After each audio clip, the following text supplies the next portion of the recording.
πόσο πίσω να πάμε, να ανιχνεύσουμε τα ξεκινήματα, πότε έχουμε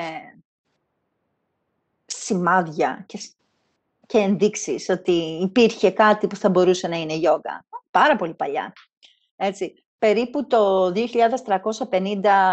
πρώτης κοινής εποχής, είναι αυτό το κάπως άχαρο Πούκουε, αντί για μετά Χριστόν, είναι πλέον εδώ και χρόνια στον ακαδημαϊκό κόσμο, έτσι που υπάρχει αυτή η πολιτική ορθότητα. Αντί να λέμε για τον Χριστό, μιλάμε για την κοινή εποχή και μετά την κοινή εποχή. Οπότε το ακολουθώ και αυτό, αν και χριστιανοί. Έτσι. Οπότε έχουμε μία σφραγιδούλα που βρέθηκε στην κοιλάδα του Ινδού ποταμού, περίπου εκεί, ας πούμε, χρονολογείται περίπου το 2300, λέει εδώ, εντάξει, 2000, πάλι δεν ξέρουμε, η αλήθεια είναι δεν ξέρουμε. Μας αρέσει να έχουμε ημερομηνίες, σας βάζουμε, αλλά να ξέρετε ότι τίποτα από αυτά τα συγκεκριμένα δεν είναι απόλυτο.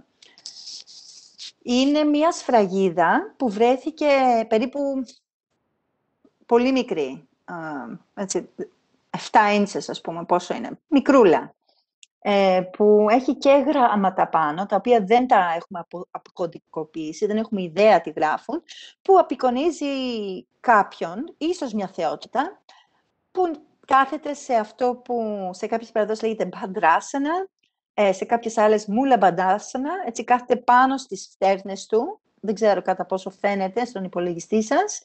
Αν το βλέπετε από κινητό, χάσατε, δεν φαίνεται τίποτα. Με τα δάχτυλα των ποδιών στραμμένα πίσω. Έτσι, το συναντάμε και στην τρίτη σειρά της Ashtanga Vinyasa Yoga. Δεν μπορούμε να ξέρουμε τι κάνει. Δεν ξέρουμε καν αν τα χέρια του είναι χέρια ή είναι φτερά.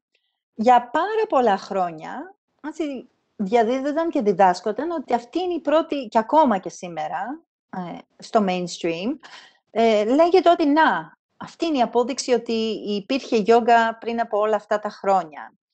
Αλλά ιστορικοί τέχνης και σανσκριτολόγοι και ακαδημαϊκοί που το έχουν μελετήσει, φυσικά έχουμε και την ανατροπή ότι λένε δεν ξέρουμε σίγουρα και ότι μάλλον είναι θεότητα και βλέπουμε ότι δεν ακουμπάνε τα χέρια του στα γόνατά του και ότι είναι πολύ πιθανό να είναι μία μορφή ενός πρώτο Σίβα. Ο Σίβα είναι ο θεός της διάλυσης στην Ινδουιστική Αγία Τριάδα, αν θέλετε.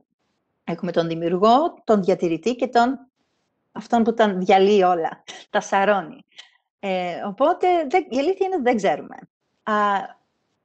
Έτσι. Μοιάζει όμως με την εικόνα του Sri Yogendra στη δεκαετία από το 1920.